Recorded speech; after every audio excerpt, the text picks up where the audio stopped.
Welcome to ஆத்மா. நாம் ஒருவரும் போலியாக நம்மையும் நம்மை சுற்றி உள்ளவர்களையும் ஏமாற்றி வாழ்க்கையை வீணாக்கிக் கொண்டிருக்கிறோம். நம் இயல்பை மறைத்துவிட்டு மற்றவர்களைப் போல் வேடமிட்டு வாழ்வது சாத்தியமான ஒன்றா?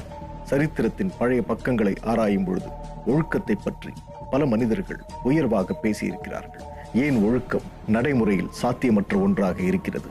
ஒழுக்கத்தை பற்றிய போதனைகளும் சமூகம் இயற்றிய சட்டங்களும் நமது அடிப்படையை மாற்றிவிடாது. உலகத்தில் சரி என்றோ தவறென்றோ ஏதும் இல்லை. அப்படி இருக்கிறதா? வாருங்கள் பார்க்கலாம்.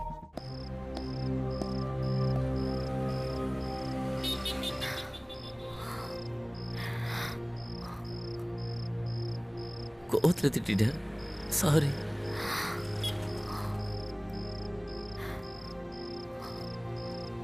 நான் கோச்சுக்கிட்டலாம் வரலையே. நீங்க கிட்ட கோச்சுக்காதீங்க. நான் எப்பவுமே அவன் கூடவே தாங்க இருப்பேன்.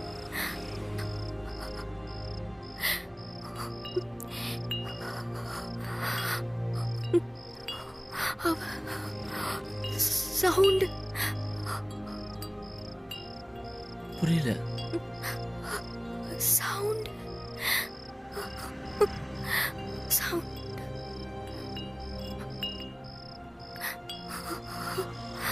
கால்ல இருந்து வருது.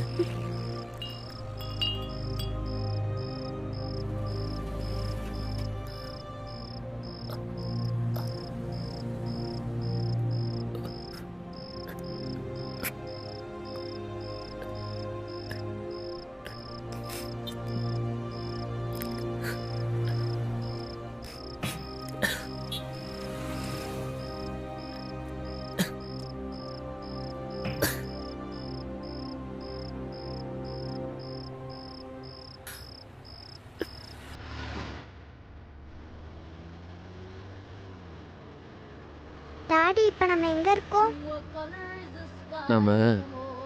நம்ம சொந்த ஊருக்கு போயிட்டு இருக்கோம். அப்பா, எங்கேயாச்சும் ரெஸ்டாரண்ட் போய் சாப்பிடலாம்பா. எனக்கு பசிக்குது, சீக்கிரம் போகலாம். அப்படியா? இன்னும் கொஞ்சம் தூரம் தான். நம்ம டோல்கேட் வந்துடும் இல்லையா? அதை பக்கத்தில் நல்ல ஹோட்டலில் பார்த்து சாப்பிட்றலாம். லீவ்லாம் சொல்லிட்டீங்களா ஸ்கூலில்? அப்புறம் லீவ் லெட்டர்லாம் கொடுத்துட்டீங்களே? ஹோம்ஒர்க் ஏதாவது இருக்கா? ஹோம்ஒர்க் நோட்டில் எடுத்து வச்சிங்க தானே? சரி, தூங்குங்க.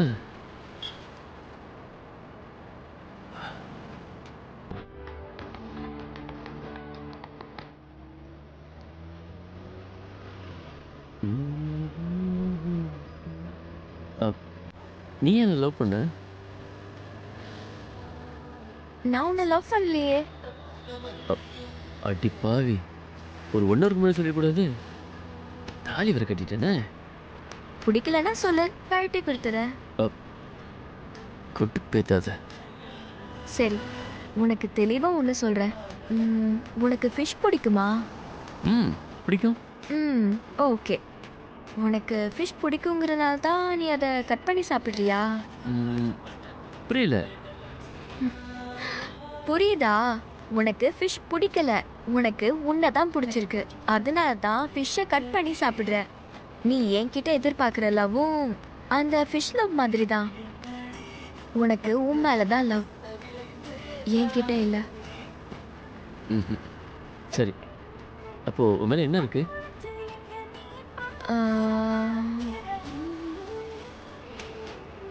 எனக்கு ஏன் இந்த சாங் பிடிக்கும்னு உனக்கு தெரியுமா? ஏன்னா நான் ஷேர் பண்ணது. எக்ஸாக்ட்லி, அதனால தான் பிடிக்கும். சாங்னே இல்லை, இந்த 5 இயர்ஸில் நீ எவ்வளோ ஷேர் பண்ணியிருப்ப. ஷேர் பண்ண பண்ண உன்னோடது எல்லாமே என்னோடதாகிடுது. ஸோ இதில் உன்னை தனியாக லவ் பண்ணுறதுக்குன்னு என்ன இருக்குது? Already you become part of my life. ஆமாம், யார் உனக்கு இப்பெல்லாம் பேச சொல்லி கொடுக்குறா? சும்மா படம் மட்டும் பார்க்கக்கூடாது, லைஃபையும் பார்க்கணும்.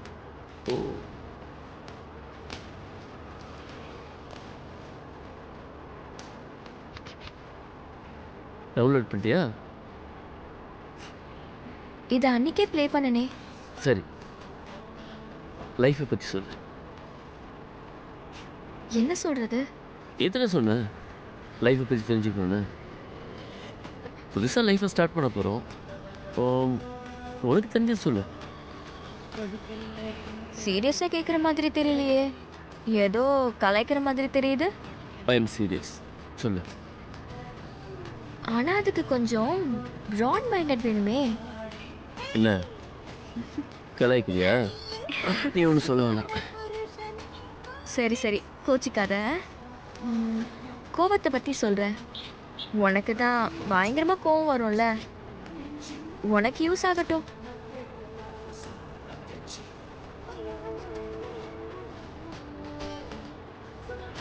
சொல்லட்டுமா வேண்டாமா? சொல்லு சொல்லு. இரு, இந்த சாங் முடியட்டும். ம்.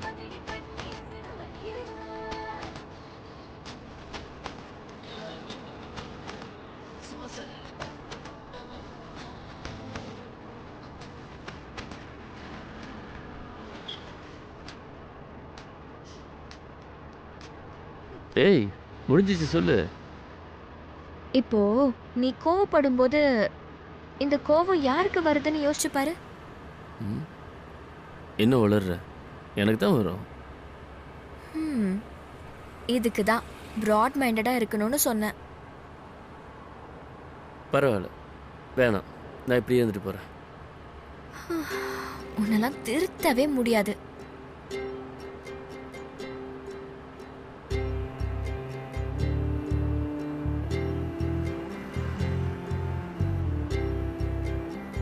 கோவமா இருக்கியா? அதெல்லாம் இல்லை. அது சரி, பசங்களுக்கு என்ன பேர் வைக்கிறது? அடப்பாவி, இப்போதானடா கல்யாணம் ஆயிருக்கு. சும்மா சொல்லு.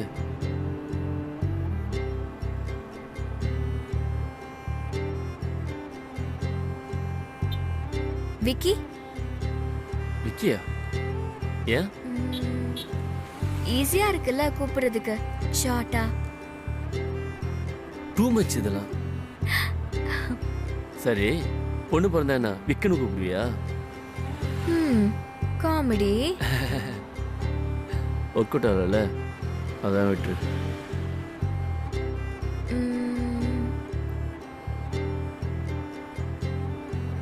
அனு. ஏய், இதுவும் கூப்பிடுறதுக்கு ஈஸியா இருக்கனாலயா? இல்ல, அணு மீன்ஸ் ஆட்டம், ஆட்டம் மீன்ஸ் எவ்ரிதிங். நமக்கும் அவ தானே எல்லாமுமா இருப்பா, அதான். நைஸ். எல்லாத்தையும் யோசிச்சு வச்சுட்டு என்ன கிடைக்கிறல? நல்லா தான் இருக்கு பேரு. விக்கி, அனு. காஃபி குடிக்கலாமா? ஏய், காஃபி இங்கே கிடைக்குமா தெரியலையே. சரி, பார்த்துட்டே வா.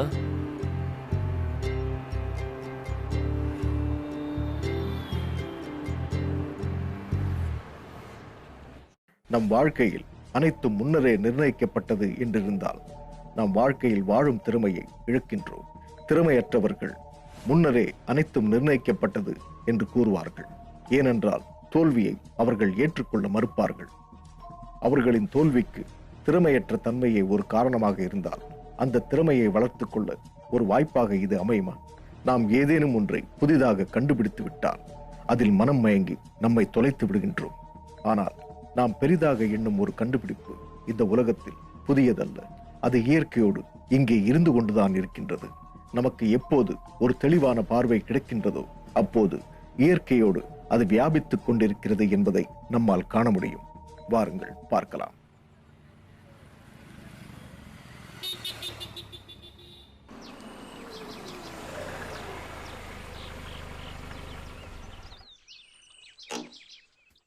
விக்கி, விக்கி, விக்கி, வீடு வந்துச்சு, எந்திரி.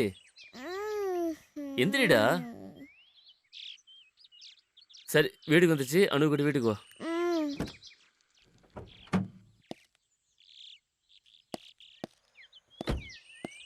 அனு அனு அப்பா அப்பா இங்க தான் இருக்காங்க.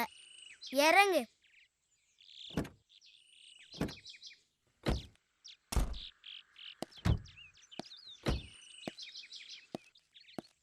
ஏய் சீக்கிரம் வாங்கடா. சரி சரி இருடா.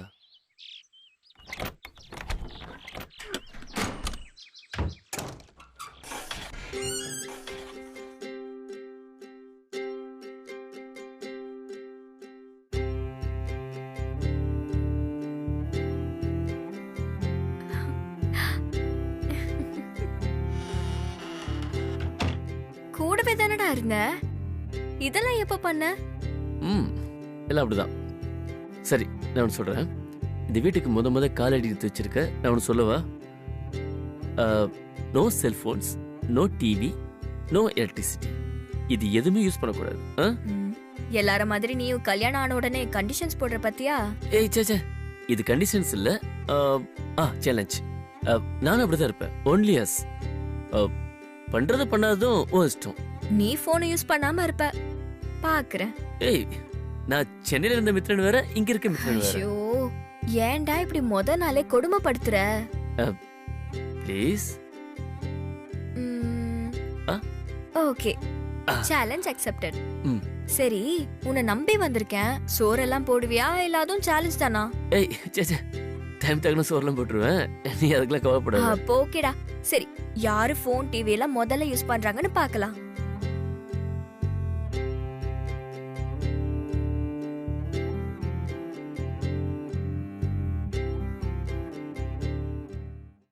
நாம் ஆசையை விட்டு இந்த உலகில் வாழ முடியுமா? ஆசையை விட்டு விட வேண்டும் என்பதே இந்த உலகில் மிகப்பெரிய ஆசைதான். துன்பங்கள் ஆசைகளால் வருவதல்ல, நிறைவேறாத ஆசைகளால் வருவது. ஆசையை விட்டுவிட வேண்டும் என்ற ஆசை நிறைவேறுமா? எளிய மனிதர்கள் யாரையும் எளிதாக நம்பிவிடுவார்கள். ஆனால் படித்தவர்கள் யாரை நம்புவது, எதை நம்புவது என்ற குழப்பத்திலேயே இருப்பார்கள். நம்பிக்கையின் தன்மைதான் என்ன? நம்பிக்கைக்கும் விசுவாசத்திற்கும் ஏதாவது சம்பந்தம் உண்டா? நம்பிக்கை உருவாக்கப்படுவதல்ல, நிகழ்வது. இந்த நம்பிக்கை நம்மை பிடித்து வைப்பதற்காக அல்ல, நம்மை விடுவிப்பதற்கு. இந்த நம்பிக்கை நாம் பிரபஞ்சத்தில் ஒரு அங்கம் என உணரச் செய்வது. இனி நடப்பது என்ன? வாருங்கள் பார்க்கலாம்.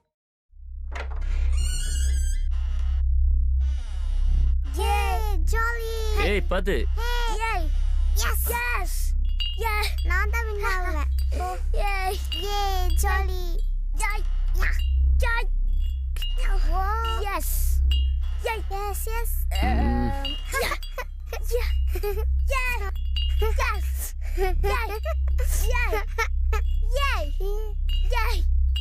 Yes.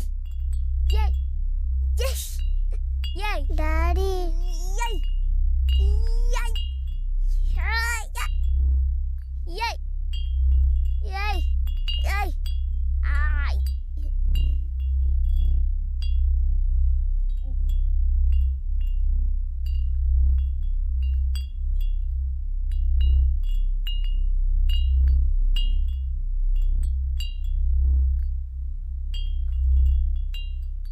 ஏய் விக்கி. ஏய் எப்படா கண்டுபிடிச்சா? இந்த மாதிரி மொக்க நீ தானே பண்ணுவ? சரியா சாப்பிடுதில்ல நீ? நான் நல்லா சாப்பிடுறேன், நீயும் நல்லா சாப்பிடுற போல இடிக்குது. டேய் வந்ததே ஆரம்பிக்காத. என்ன உங்க அப்பா சமையல் வந்துடுறாரு போல?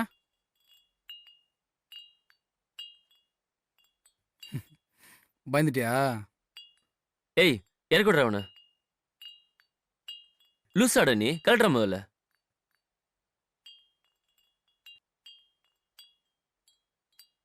ஏன் இவ்வளோ அப்செட்டா இருக்க?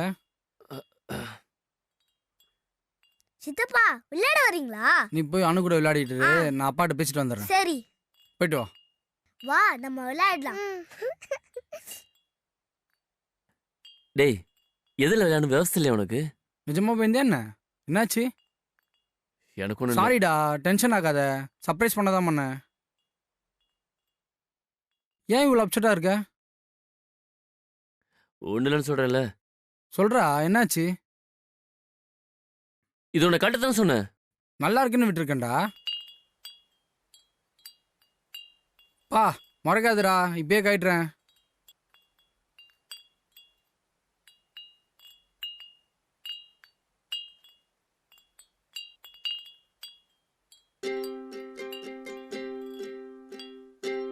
வித்யா, என்ன எல்லா இடத்துலயும் இதே கட்டிக்கிட்டு இருக்க?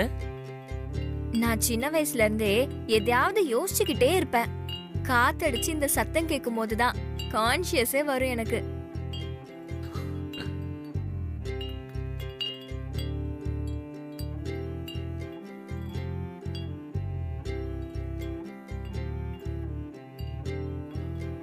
வித்யா, நான் உனக்கு கேட்பேன். என்ன சொல்லு? உண்மையை சொல்லணும். சொல்லுடா. உனக்கு உன் குடும்பம் அவ்வளவு பிடிக்கும், எனக்கா எல்லாத்தையும் தூக்கி போட்டு வந்துட்ட? பிடிக்குமா பிடிக்கலான்லாம் யோசிக்கல. எத்தனை வருஷம் ஆனாலும் எங்க வீட்ல கண்டிப்பா ஒத்துக்க மாட்டாங்கன்னு தெரியும். வேற வழியே இல்ல, அதான் வந்துட்டேன். சாரி. எதுக்குடா சாரிலாம்? உனக்கு ஆக்டிங்னா எவ்வளவு பிடிக்கும், நீ அதையே விட்டுட்ட. சாரிலாம் சொல்லாத.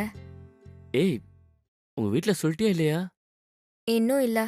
அவங்களுக்கு தெரியும் நான் உன் கூட தான் இருக்கேன்னு. என்னை தேட கூட இல்ல. அவங்க பயங்கர கோவத்துல இருக்காங்கன்னு நினைக்கிறேன். அப்புறம் சொல்லிக்கலாம்.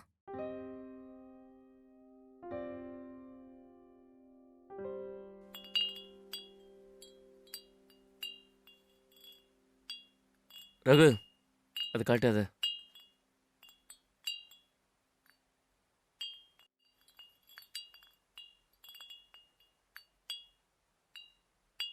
ஒரு மனிதன் மாயையிலிருந்து விடுபடுவது எப்படி? நாம் இந்த உலகில் நல்லவர்களாக வாழ்வதை விட புத்திசாலிகளாக வாழ வேண்டும். நாம் நம்மை நல்லவர்களாக எப்பொழுதும் நினைத்துக் கொண்டே இருக்கிறோம். அந்த மாயையிலிருந்து நாம் வெளியே வர வேண்டும். நாம் ஒருவர் மட்டுமே இந்த உலகில் நல்லவர்கள் என்று நினைத்துக் கொண்டிருக்கிறோம். அது மற்ற அனைவர்களையுமே தீயவர்களாக காட்டுகிறது. நாம் நல்லவர்களாக இருப்பதை விட அன்பு கொண்டவர்களாக இருப்பதே புனிதமான ஒன்றாகும். இனி நடக்கப் போவது என்ன? காத்திருப்போம் நாளை வரை.